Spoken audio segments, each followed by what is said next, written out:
Hello दोस्तों, good morning. तो एक बार फिर महत्वपूर्ण क्वेश्चंस की सीरीज के साथ मैं आपकी होस्ट डॉक्टर सीमा तिवारी लेके आ गई हूँ ओल्ड क्वेश्चन पेपर से लिए गए unique and most important questions की सीरीज। जी हाँ दोस्तों, बहुत ही अच्छे क्वेश्चंस की सीरीज आज हम आपके लिए लेके आए हैं। लगातार हमारे चैनल पे रेगुलरली डेली बेसिस पे आपको एक इम्पॉर्टेंट वीडियो प्रोवाइड की जाती है।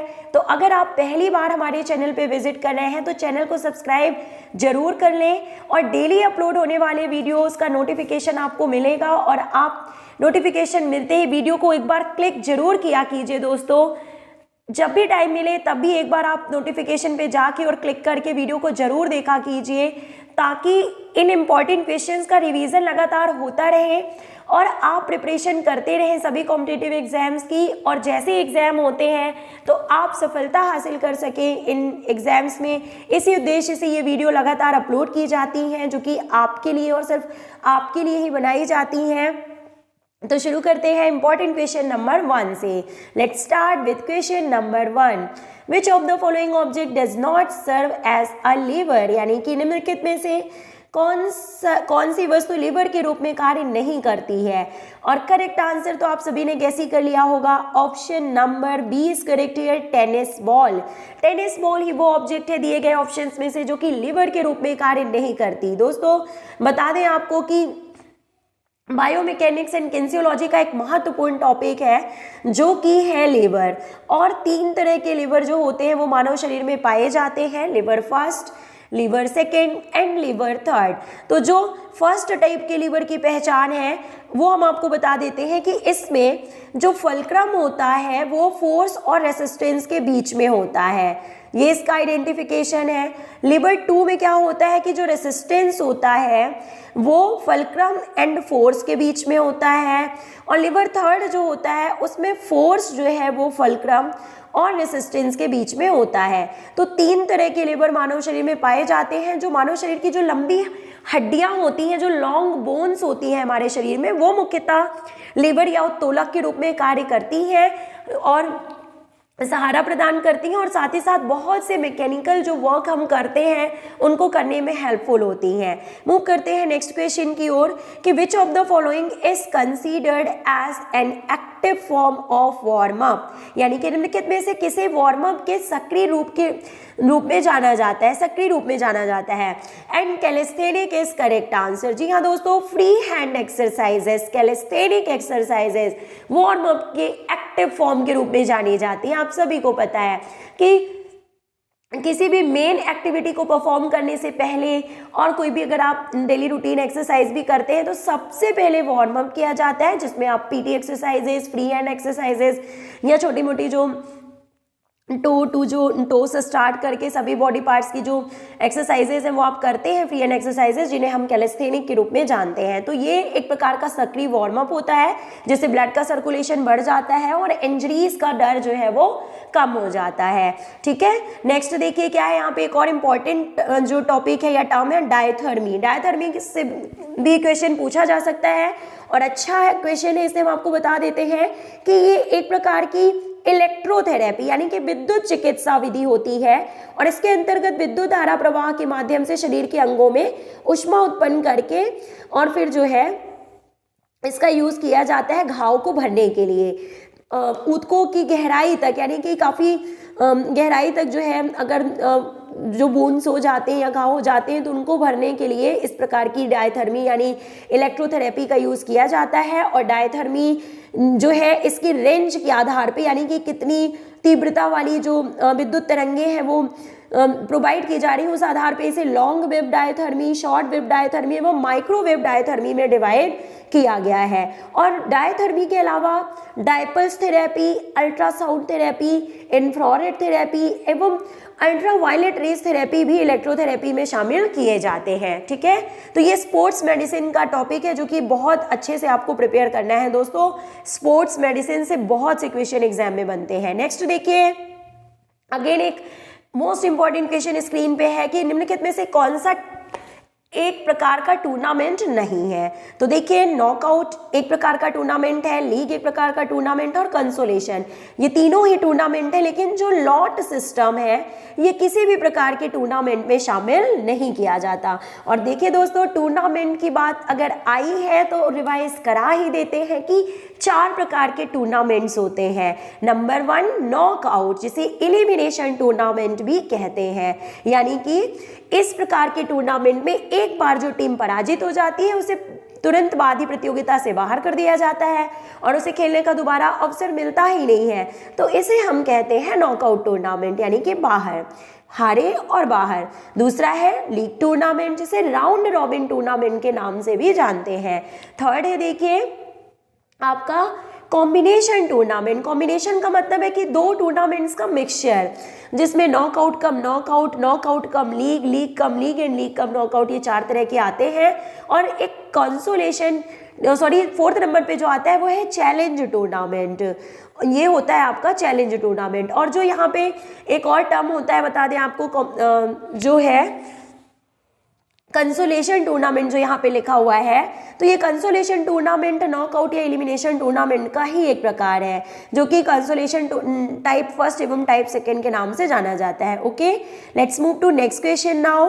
And the next question is asking, देखिए कि निम्नलिखित में से कौन सा कॉम्बिनेशन टूर्नामेंट का एक उदाहरण है। तो देखिए दोस्तों, अभी अभी हमने आपको बताया है कि जो आपके ये कौन से कॉम्बिनेशन टूर्नामेंट होते हैं, ये 4 तरह के होते हैं। तो अब यहाँ पे पूछा जा रहा है कि निम्न में से कौन सा जो है वो कॉम्बिनेशन टूर्नामेंट के एक प्रकार में शामिल नहीं है, प्रकार में शामिल है।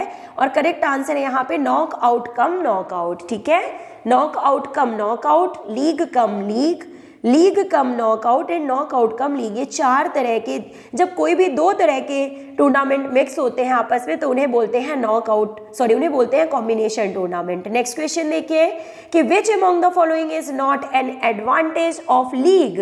तो लीग टूर्नामेंट का कौन सा लाभ नहीं है, और करेक्ट आंसर क्या है देखिए यहाँ पे ऑप्शन नंबर सी, कि इसके लिए ज़्यादा समय चाहिए। दोस्तों बता दें आपको कि जो लीग टूर्नामेंट होते हैं उन्हें राउंड रॉबिन टूर्नामेंट के रूप में भी जाना जाता है। ठीक है, और पूछा जा रहा है कि लीग का लाभ कौन सा नहीं होता, तो इसके लिए ज़्यादा समय चाहिए होता है, ये इसका लाभ नहीं है। क्योंकि देखिए ये खेल काफ़ी लोकप्रिय होते हैं, ये तो सही है। केवल मजबूत टीमें जीतती हैं, ये भी सही है, क्योंकि आगे खेलती चली जाती हैं टीमें और जो मजबूत होती है ऑब्वियसली वही टीम जीतती है और टीमों को प्रदर्शन दिखाने का पूरा अवसर मिलता है। ऐसा इसलिए कहा जा रहा है क्योंकि देखिए अगर हम बात करें नॉकआउट टूर्नामेंट की, तो नॉकआउट टूर्नामेंट में क्या होता है कि कोई भी टीम एक बार हारती है और बाहर हो जाती है तो उसे जो है दोबारा खेलने का मौका नहीं मिलता। और इसमें क्या होता है कि काफ़ी कम समय लगता है नॉकआउट टूर्नामेंट में। लेकिन जो लीग टूर्नामेंट होता है, इस टूर्नामेंट को बर्गर सिस्टम भी कहा जाता है। ठीक है, और इसमें क्या होता है कि इस प्रकार के टूर्नामेंट में प्रत्येक टीम को अन्य सभी टीमों के साथ खेलने का अवसर मिलता है। तो इसमें टाइम तो लगेगा ही, थोड़ा सा ज़्यादा टाइम लगेगा नॉकआउट के कंपैरिजन में। तो यही जो है इसका लिमिटेशन है और यही इसका लाभ नहीं है कि इसके लिए ज़्यादा समय चाहिए होता है, इट रिक्वायर्स मोर टाइम, तो ये इसका लाभ नहीं है। नेक्स्ट देखिए कि निम्नलिखित में से कौन मांसपेशियों सहन शक्ति में सुधार करने की एक विधि है। Which among the following is a method to improve muscular endurance, यानी कि मांसपेशी सहनशीलता को विकसित करने की कौन सी एक विधि है। फार्टलेग ट्रेनिंग एंड्योरेंस की बात जहां कहीं भी की जाती है दोस्तों तो आपने करेक्ट आंसर गेस ही कर लिया होगा। फार्टलेग प्रशिक्षण जिसे गोस्टा एंड होल्मर ने प्रतिपादित किया था वो एंड्योरेंस को डेवलप करने की एक बहुत ही इंपॉर्टेंट विधि है। इसके अलावा देखिए जो ऑप्शन दिए हैं वो एंड्योरेंस से संबंधित नहीं है। Next, which pass is used in basketball is not used in basketball game, यानी कि बास्केटबॉल गेम में कौन सा पास जो है वो यूज नहीं किया जाता। तो देखिए क्या है correct answer, bounce pass use होता है, देन चेस्ट पास यूज होता है, ओवरहेड पास यूज होता है। तो कौन सा बाउंस या कौन सा जो पास है वो यूज नहीं होता, तो डिग पास जो है वो बास्केटबॉल से रिलेटेड नहीं है। ये यहाँ पे सही आंसर है, option number C. Next question is asking कि which one of the following is the personality state of an endomorph person, यानी कि गोलाकार जो व्यक्ति होते हैं यानी एंडोमॉर्फ जो होते हैं, तो उनकी कौन सी एक विशेषता यहाँ पे, कौन सी विशेषता ऐसी है जो एंडोमॉर्फ में शामिल नहीं की जाती है दोस्तों। तो ये तो बहुत ही अच्छा टॉपिक है, इसके बारे में तो आपको पता होना चाहिए। और करेक्ट आंसर आप सभी ने गैस ही कर लिया होगा कि सोशिएबल यानी कि मिलनसार, यानी कि ऑप्शन नंबर सी जो है यहाँ पे सही है कि जो एंडोमॉर्फ होते हैं, जो अंडे के आकार के होते हैं, जो खाने में ज़्यादा ध्यान लगाते हैं, शेल्डन ने इस तरह का क्लासिफिकेशन दिया था। गोलाकार यानी एंडोमॉर्फ की बात की जा रही है। एंडोमॉर्फ, मीजोमॉर्फ एंड एक्टोमॉर्फ जो है शेल्डन ने क्लासिफिकेशन दिया था। तो जो एंडोमॉर्फ की विशेषता होती है वो खाने पीने से ज़्यादा रुचि रखते हैं, छोटे कद के होते हैं, और उनकी जो है एक जो विशेषता है यहाँ पे कि पर्सनालिटी जो है वो कौन सी है कि वो सोशिएबल यानी कि मिलनसार होते हैं, यानी कि सोशिएबल होते हैं, सामाजिक होते हैं। नेक्स्ट देखिए, अंतरराष्ट्रीय मैचों में एक हॉकी टीम में शामिल है, तो क्या है देखिए 16 खिलाड़ी करेक्ट आंसर होगा यहाँ पे कि एक इंटरनेशनल हॉकी मैच में 16 प्लेयर्स होते हैं। नेक्स्ट क्वेश्चन देखिए कि in its nature the human motion is, यानी कि इसकी प्रकृति में मानव गति क्या है, तो करेक्ट आंसर यहाँ पे ऑप्शन नंबर सी है रोटेशनल, यानी कि human motion is an example of rotational movement. घूर्णी क्रिया का उदाहरण है मानव गति का मोशन, यानी कि मानव मूवमेंट या मानव मोशन या human motion is an example of rotational motion. Next question, picnic is the Kretschmer's body type classification, और बात की जा रही है पिकनिक टाइप के क्लासिफिकेशन की कि किसके, जो क्रैशमर ने जो पिकनिक टाइप का क्लासिफिकेशन दिया था तो उसका वर्गीकरण जो है किस तरह से किया जाता है, क्या फीचर्स होते हैं पिकनिक टाइप की पर्सनालिटी में। तो करेक्ट आंसर क्या है कि ऑप्शन नंबर यहाँ पे डी करेक्ट है, मोटा शरीर होना, यानी कि हैविंग फैट बॉडी। देखिए जो पिकनिक टाइप के जो लोग होते हैं, व्यक्तित्व वाले जो लोग होते हैं, उनका कद छोटा होता है, चेहरा गोल होता है, शरीर मोटा होता है और गर्दन छोटी व मोटी और काफ़ी चर्बी वाला होता है। ऐसा इंडिविजुअल जो कि पिकनिक टाइप में शामिल किए जाते हैं। और ऐसे व्यक्ति जो होते हैं वो बहुत खुश मिजाज, मिलनसार, बहिर्मुखी और विनोद प्रिय और एकदम हैप्पी माइंड होते हैं, जिस तरह से कि एंडोमॉर्फ होते हैं जो शेल्डन ने बताया था।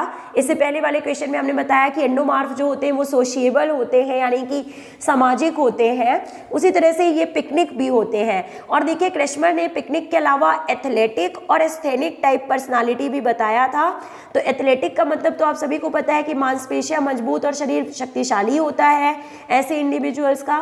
और एस्थेनिक का जो मतलब होता है तो ऐसे व्यक्ति लंबे और दुबले पत्ते होते हैं, जो छोटे कंधे वाले, भुजाएं पत्ती और सीना छोटा होता है। इस टाइप के पर्सनालिटी वालों को उन्होंने एस्थेनिक टाइप में डिवाइड किया था।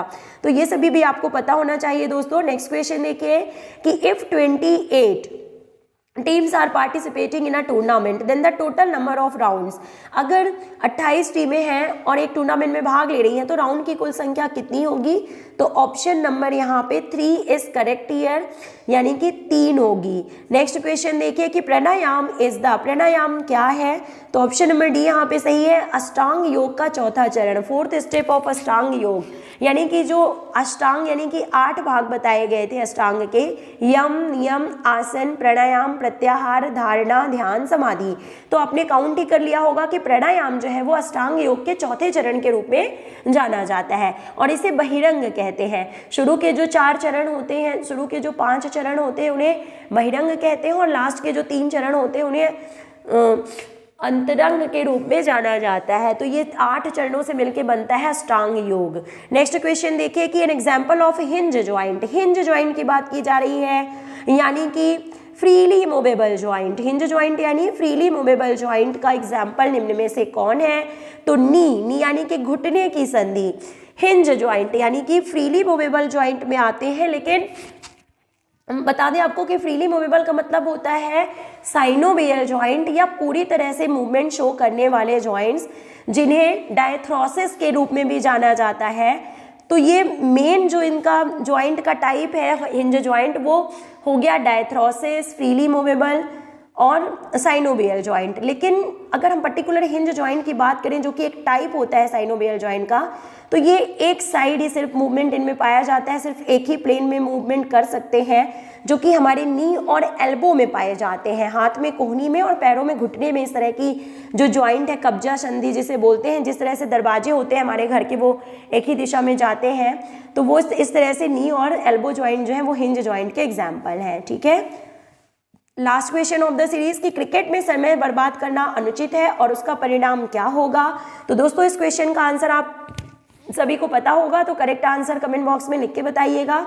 इसी तरह के मोस्ट इंपॉर्टेंट क्वेश्चंस की सीरीज लेके हम आपके लिए आते रहेंगे। तो अगर पहली बार चैनल पे विजिट कर रहे हैं तो चैनल को सब्सक्राइब कर लें और वीडियो पसंद आया हो तो लाइक जरूर करें और सभी स्टडीज ग्रुप में शेयर कर दें। मिलते हैं नेक्स्ट वीडियो में। Till then take care, good bye.